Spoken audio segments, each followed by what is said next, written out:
Hello, my name's Daniel and I'm from the University of Kent's Institute of Cultural and Creative Industries. This week we're hosting a series of panel discussions looking at creative careers, and in today's session we're putting a spotlight on the writing industry.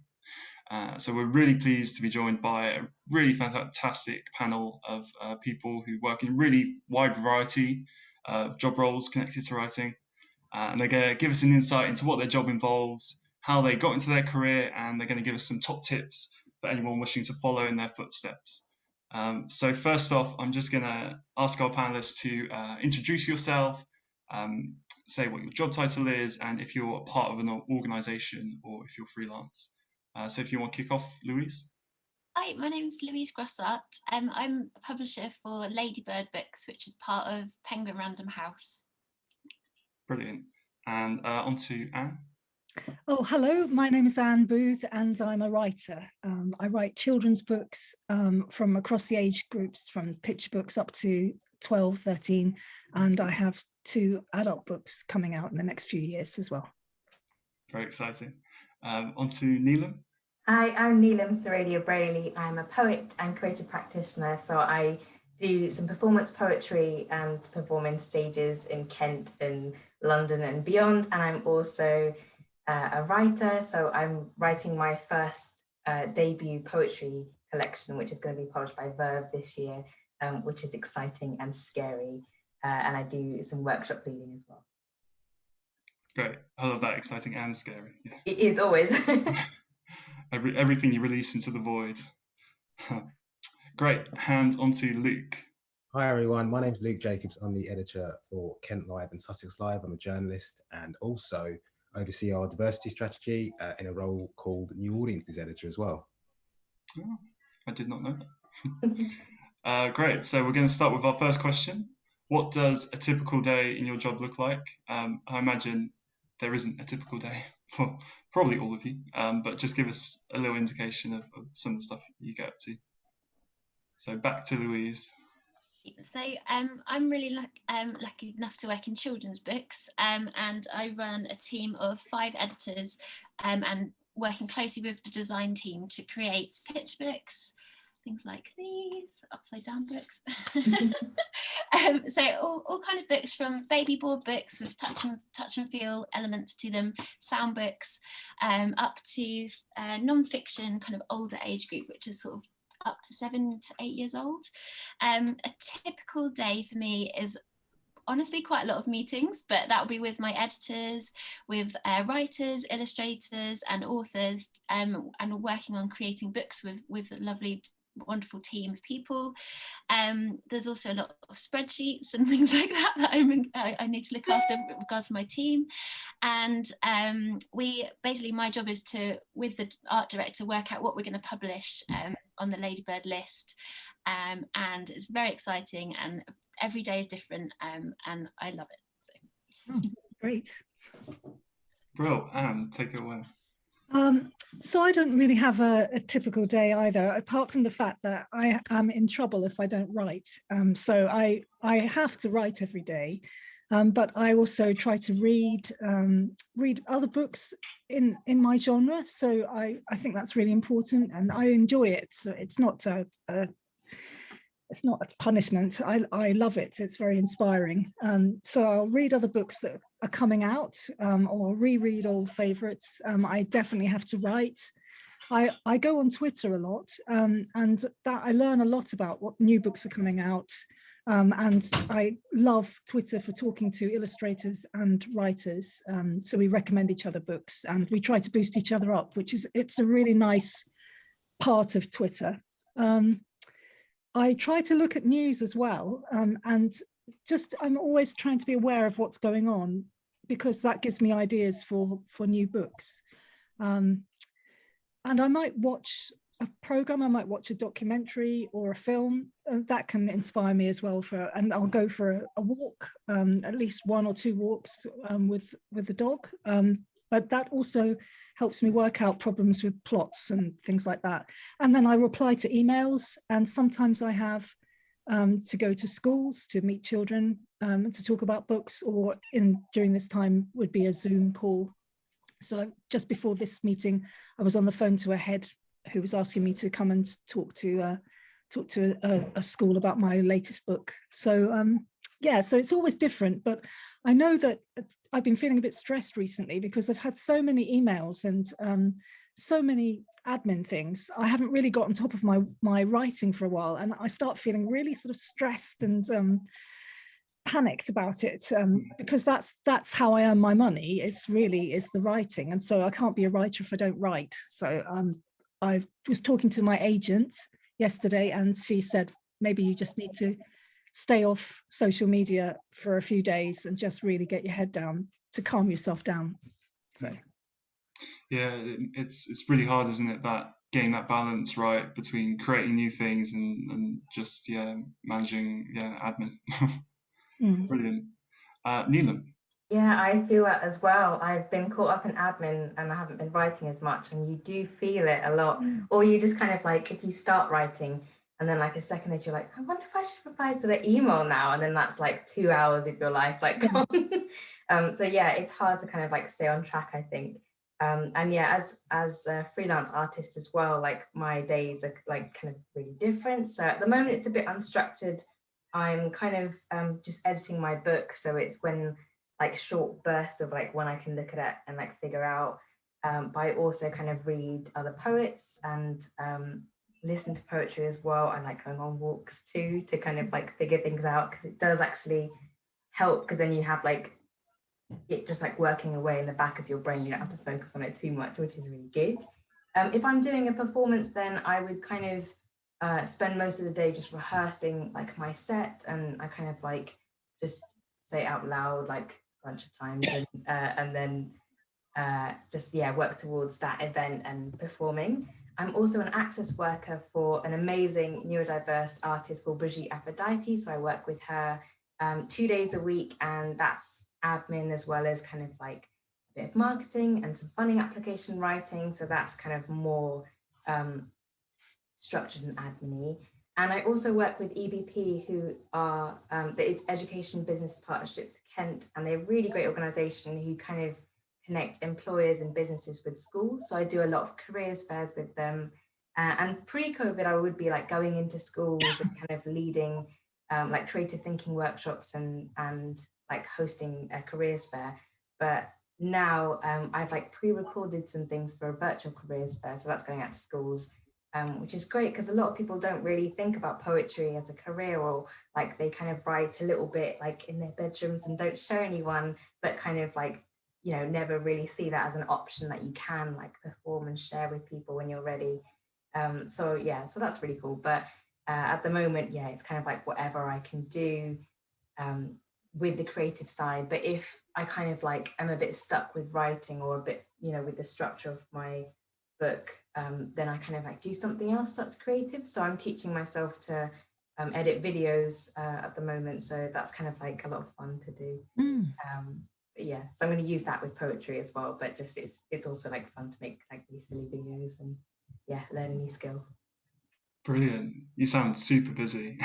I am. Well, yesterday was a lot of like, you know, watching stuff on TV, but you know, generally yes. But it's nice to hear that as well, that because we imagine that, you know, writing is a very solitary profession and pastime, and it is, but it's great to hear that you also, you know, you're doing that stuff with schools, you're engaging with people, and I guess that probably feeds into your work as well. Definitely, yeah, and it's so nice to connect with people and just like bring more, especially young people, into like writing and believing that that's a career that they can do. And I'm all for like trying out new things as well. Like we always think that there's like one path that we need to go down, or like a series of steps, but you can try out anything that you want. And if you like actually writing, this isn't like what I want to do, but maybe like journalism or like, you know, directing, and that's like a really amazing thing to do, just like letting yourself like experience these different like creative careers and seeing what best like suits you. That's great advice. Brilliant. And on to Luke. Thanks, Dan. Yes, it's really interesting what you guys were saying about how maybe lockdown has maybe affected how we sort of maybe deal with admin and how it feels as well. There's several aspects to our day here. and it's changed quite a lot as well since last March, in fact. So the best part of a year, we've been working remotely, and you can imagine in my role leading teams, it's very much about seeing them and just going over to them and being able to kind of direct or guide or just show that empathy as well. That's been difficult. So, but we've got used to it, and as you guys were saying, there's a lot of meetings involved as well. A typical day for us would be staying across the news agenda, and also, as I say, from my role, kind of leading the teams or guiding them to what they need to do for that day. We would meet as editors. I've got a team of content editors and reporters. We would then, for each respective area, so Kent and Sussex, very different. Whatever's happening in Kent won't necessarily be happening in Sussex. So for Kent, we would prioritise what our reporters are working on that day. Similarly for Sussex. And then after that, it isn't really typical. So what we've had, of course, over the last few months is just a constant barrage of coronavirus-related news, which we've had to then translate for our readers. And that's been really, really fantastic work from our reporters who have had to kind of delve into the stats and really translate it for our readers in a way that doesn't necessarily panic or scare them, given what we've been going through, but also is quite honest. So that's really been our focus. And what I'm really, really keen to really emphasize with our team is that they can be creative with that, and same for our content editors as well. I'll certainly give them the structure and the backing and everything to do that, but it's not about fitting us into a straitjacket, and that has, I think, been the situation with news, with regional news as well. It's very much this is how we do it, and now it's very much we are not necessarily beholden to our audience, but we respond to what our audience are interested in. There's no point in continuing doing the types of news or covering the types of topics that we kind of traditionally did maybe in the past when I first started. Now it's very much how do we package that for our reader? Is it a video? Is it a traditional story? And then we will then give those to the reporters and have them have that as their focus. So a typical day for us very much is about just generating that audience for our stories, and planning our day out with that as well. We'll have, as I say, a main meeting in the morning. We'll have some meetings throughout the day. I'll just pick up the phone to all of my staff as well, and we'll have a catch-up meeting in the afternoon as well to see how we're doing. So yeah, it's really exciting, and there are plenty of days where we'll make things happen if it's a slow news day. That's great, and it's great to hear. It sounds like you really put the readers are always at the center of your focus, and I like that thing about not being complacent in a way, and is this the right form for the story, and not just resting on your laurels, but really challenging your output. Absolutely, and of course we've got the data as well, and the audience numbers to look at that as well, and we can see what they're responding to. And I think maybe are we all on Facebook? Sometimes you can see the comments as well, and you can see that how many times stories have been shared. Similarly to Twitter as well. So that gives us a real good idea of what our readers are interested in, and then, as I say, how to present it to them. Yeah, and I guess journalism has gone through such a big change with moving away from print newspapers to more online stuff, and yeah, exactly. It's interesting having that feedback, isn't it, of someone commenting on a social media post or liking something. So I think a decade ago, it would have been a letter into the newspaper every single week, and then you would realise what your readers thought of the story. And now it's immediate. And I have to give real credit to reporters now, because they do probably more. I won't say they do more, but they do change quite a lot.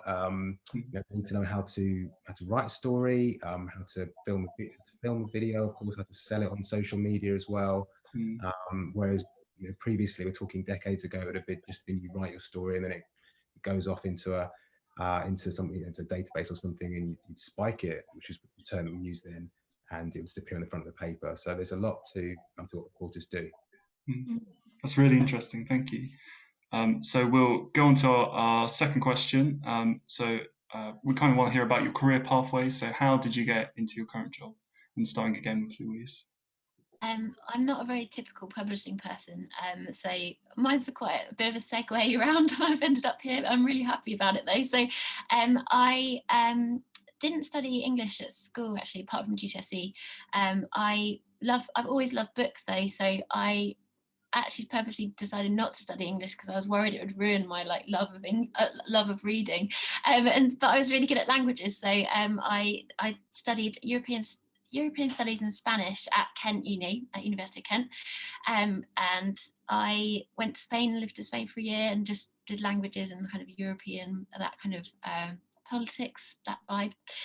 When I finished uni, I was looking for jobs. I did a couple of language school kind of jobs, teaching English but also teaching Spanish, and then I found out that actually you could make books and that could be a paid job, and then I was like so, and then I have my mindset of trying to get into the publishing industry, which at the time is, it's a little bit more open now, I hope, but at the time you sort of had to know someone that knew someone that worked there to get work experience. I didn't have any of that. I didn't know anyone, so what I did instead was found a job booking kind of more elderly people into hotels and working on my sort of skills, people skills and office experience, and then I very luckily got some work experience completely out of the blue with Random House children's books. I absolutely loved it. It was working across a lot of the preschool lists, similar to what I've ended up working on now. And then unfortunately couldn't afford to do work experience anymore, so I just did my 2 weeks. But then kept in touch with the people that I'd worked with. A PA job came up, so I started as a PA. That was my first job in publishing. And then I've sort of stayed in publishing since, working up my way up through the ranks at various different publishers.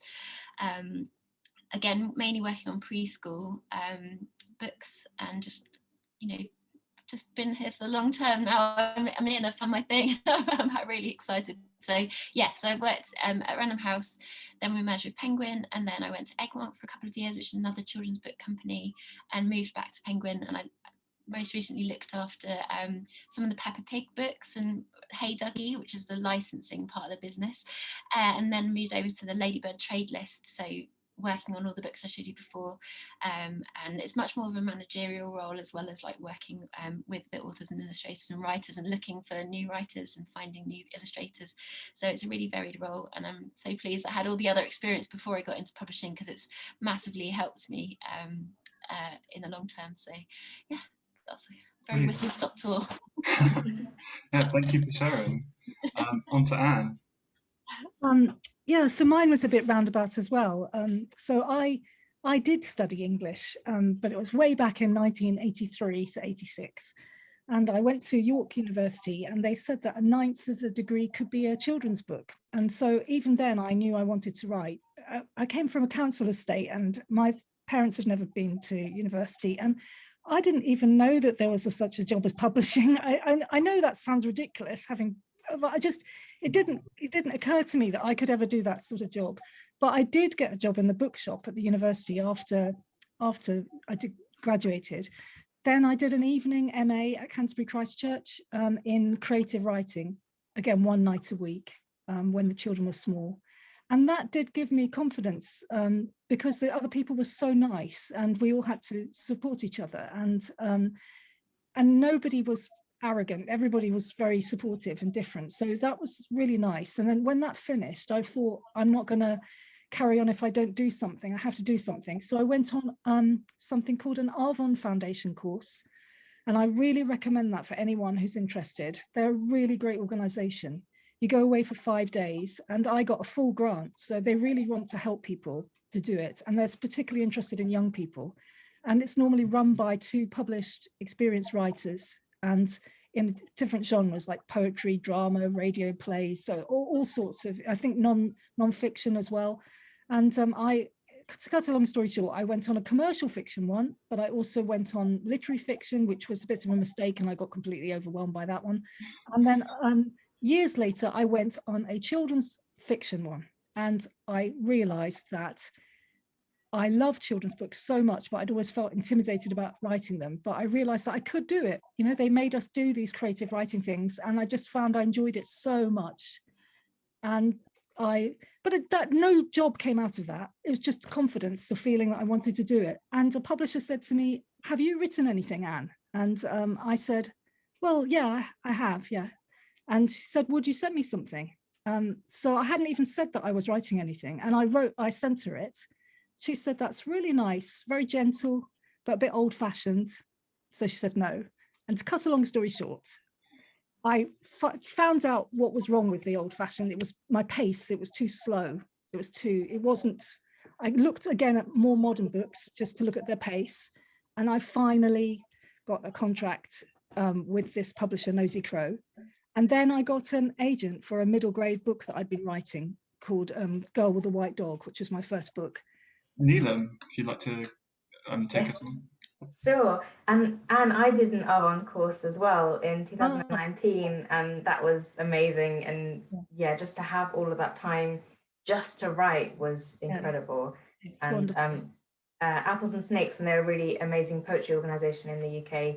They're the ones who kind of paid for me to go and experience it, and that was my first year of being freelance. So I really like that. It was an amazing time. So I always loved poetry. I was writing poetry since I was about 10. And then I studied English and American literature with creative writing at University of Kent. I think they call it something else, something shorter. And in my second year of studying, that's when I discovered like performance poetry. So I saw a lot of like these American poets on YouTube, like the whole slam style, and button poetry, which is a really good channel on YouTube that has a lot of that. And that's where I decided that I wanted to try it. So my very first performance was at the Gulbenkian Theatre. So Gulb Slam was a monthly event that they had like a while ago. And it was like competitive poetry. And I'm really competitive. So I was like, yeah, my first time I'm going to win. And I didn't win at all. And I was so nervous. And I was just like, I was very, very shaky. It was a really like interesting experience, because from then I kind of went to Wise Words Festival, and other people had seen me perform, and I was really heartbroken that I didn't win, but they were like, yeah, go to a workshop, like do more of it, and like, pick yourself up as well. And that was like really good. And from there, that kind of like developed that love of like being able to perform on stage, and to also learn about like how it's written, so like written poetry too, and studying that, but then like really being in that moment, and like like doing live poetry, which was I love doing, I'm still doing today. And I had a 2-week work experience with an arts organization in Chatham called Nucleus Arts, and from there that turned into like a 6-month internship, because obviously I impressed them that much. So but that was really good, because that was like a lot of the admin experience. I also worked with their like one-day arts festivals, so I kind of like helped with programming like artists and musicians, and so that was really good. And then I used that as like experience to get into other arts organizations across Kent. I volunteered in festivals and kind of just built up that knowledge, and then worked at the Gulbenkian as creative learning assistant for a good few years, and just really built up my contacts, as well as like doing a lot of performing. And then in 2019, I left to become freelance, because I wanted to just give it a try and see if I could make like a living out of like my own poetry, which was really amazing. And so I applied for Arts Council funding in 2019 and got it. So it's called Developing Your Creative Practice, and it was just about developing yourself as an artist. So I worked on my project called Queer Brown Skin, and it was going to be like an hour-long show, and it's about powerful women of color standing together and the journey of healing after trauma and solidarity. But now it's kind of like evolved into it might be like a series of films as well, instead of like a theatre show. But I used that money to really develop myself there, and to kind of film like professional videos with Spark Film Production. And that's where I got noticed by Verve, the publishers, who were like, we really love your stuff, like, do you want to write a book? So that's kind of when I started writing. And I'm still writing it. It's meant to be this year, and but I'm still like figuring things out. And obviously with COVID, things have changed, and my writing style is like as well changed. But so that's kind of what I'm doing, as well as the access work, and as well as the schools work as well. So it's like it varies a lot, but I'm kind of like where I want to be, and I'm just excited for like the future as well, to like really bring my projects out. Oh, and also I got last year I was awarded the Apples and Snakes and Sherwood's Arts Poetry and Performance Award, and that's just like been so amazing. So Apples and Snakes are mentoring me as well, and I have like regular sessions with them, and I'm going to be developing a brand new like lot of work in May this year. It was, had to be rescheduled from last year, but that's really exciting as well. And just having the support of those organizations just has really helped me to like flourish, because I wouldn't have had all these opportunities without them. And now, like, yeah, I get to be a freelance poet, which is really weird, but like, yeah, it's great. So yeah, I'm really like grateful for where I am now. Fantastic. And congratulations on the award. That's brilliant. Great. And on to Luke. It might be whistle stop, I don't know, but I knew I was going to be a journalist from a young age. It probably helped. So I was just somebody who's quite nosy. I used to be the sort of person who, the annoying person who would walk into school like, why is that lamppost not working? There must be somebody who's responsible for it. Let me try and find out. So I knew that I was it would be kind of an inquisitive job that I'd go into. And I did actually initially want to be a sports or football reporter, which I think is a stage that quite a few people go through. The advice I had when I was going on work experience during sixth form college and during school was just to get a grounding in news, essentially. And then I realised that would actually need training as well. So just went through the usual route. Managed to go to university, studied English there. That was at Brunel University, great place. Did loads of work experience during then, as I had been doing during school and sixth form as well. Then did something called an NCTJ training course, which was a fast track course. That was like going back to school, actually. So that was immediately after university. Went and just did that for 4 days a week, and then a days of work experience in a local newspaper newsroom, which is the Uxbridge Gazette. I got a load of really good on the ground experience then in terms of speaking to people, which is just the key if you want to be a reporter anyway, just getting your foot in the door. Finished that, got all the qualifications, and then just started work as a trainee reporter over in Surrey. Did that for a few years. Got promoted, did various roles as chief reporter and news editor and digital editor, and just kind of the usual route in that sense. Moved to London, worked on a website there as well, and then moved to Essex, where I got my sort of first job, where I was actually running a website and a newsroom as well in that sense.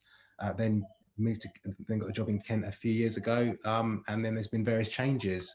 The biggest thing, as you mentioned earlier, Daniel, was obviously the real focus on digital from print. So it's a job where there's been plenty of, as I say, change. So nothing's ever stays the same anyway. So yeah, it's something that I enjoy and definitely wouldn't swap it. Brilliant. And it sounds like you've relocated quite a few times.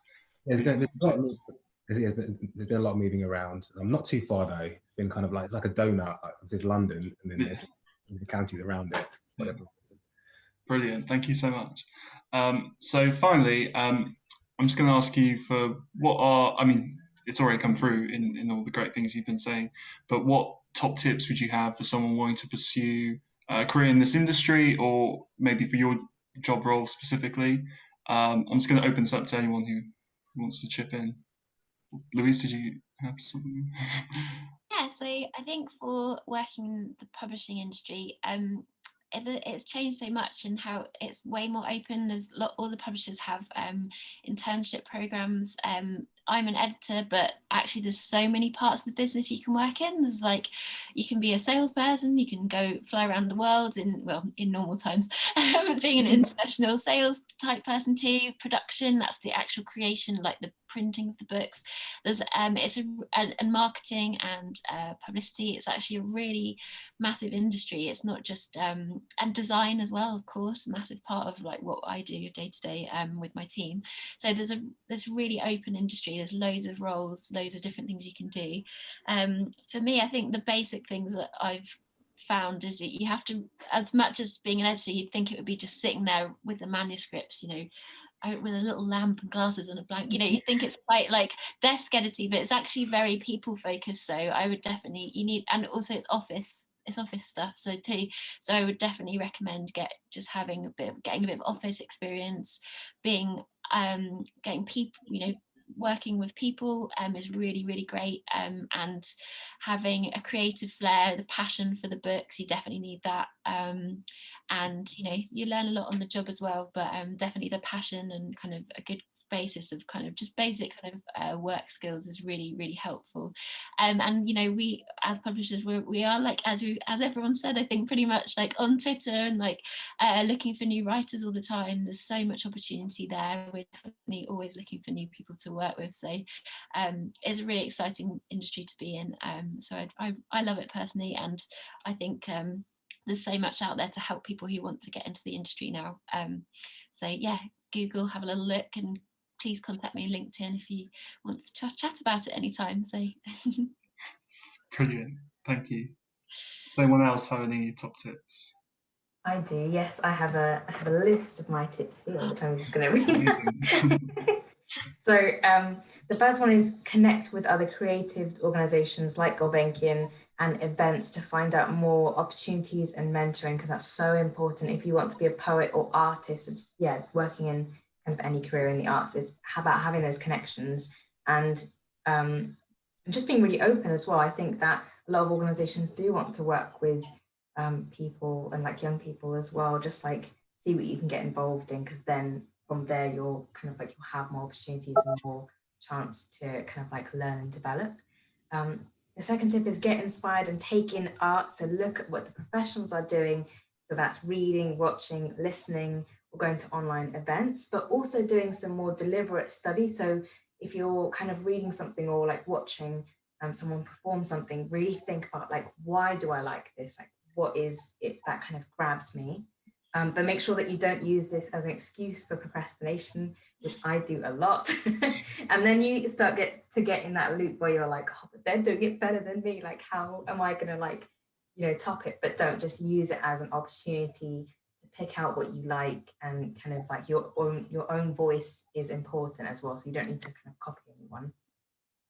And then the last one is just, so practice your craft and apply for opportunities, but know when to take a break and be kind and gentle. So make sure that you take that time for self-care and having a bit more of a work-life balance. So saying no is just as important. I know that like a lot of us are freelance, and sometimes you can just like work because there's like no like stopping point as well. And then you just get burnt out. And I've kind of like found that in the past, I need to just balance it up a little bit. And you can kind of like prioritize like what like brings you joy, but also like what brings in the bills, but like still having that kind of balance so that you're not like spread too thinly. But yeah, that's what I would say would be kind of, yeah, really important as well, about those connections, but just looking after yourself. That's a really great point, because I guess as with freelance work, that line between work and just normal life is so thin, and you know, Yeah. you do traditional 9 to 5 hours in an office, and it's looking after yourself, as you say. Yeah, I totally agree with all those points. And about, you know, I went through a phase where I just worked all the time in the evenings and weekends as well, and you just get really worn out. The other thing I'd say is don't worry if you're not a wild extrovert. There is room for everybody in the creative industries, and there are a variety of people. You know, some people are some people are so gifted in different ways. You know, don't think that other people are not. You can just, you know, remember that everyone's trying their best and be pleasant to them. Sorry, that's a lost. No, there's so much good stuff in there. It's brilliant. Anything you wanted to add, Luke? Yeah, no, I completely agree with that sentiment. It's fantastic, particularly the one about not being nasty to people and realizing on your way up, just being really aware of that. And also, just to add to that as well, you know, be true to yourself. In our industry, we're looking for people, you know, looking for new voices, because we're always after new audiences. And as well as, you know, the kind of the usual things of being open to ideas, taking on feedback, being tenacious, and just being really creative. That's exactly what we're looking for. And yeah, just being true to yourself, and just not being afraid to kind of to pick up the phone to any editor, asking for experience, get in contact with them, because they're really impressed if you seek somebody out. do a bit of reading around what their organization is or what their newsroom is, and just say, oh, I've liked this. These are my own ideas. These are my own plans. And you will find yourself being invited in. You'll get to know people from your own work, and those opportunities will be there for you once when you've gone through your training, if you need that. And there's various ways of having opportunities as well. The NTTJ, they've got a journalism diversity fund, which our company is a sponsor of. And they're just as we go through the next few years, you'll see a lot of companies and newsrooms and publishers setting up apprenticeship schemes as well, if that's a route that you perhaps need to go down if you've not had the opportunities or the traditional opportunities as well. So yeah, those would be my points. Brilliant. Thank you so much. So I think we'll call it a day there, but we could go on for hours. It's been really fascinating hearing from you guys. So thank you to everyone who's been watching. And yeah, obviously there are many more roles in the writing industry, and here are just 4 of them, I guess. But it's been really great to hear from you guys.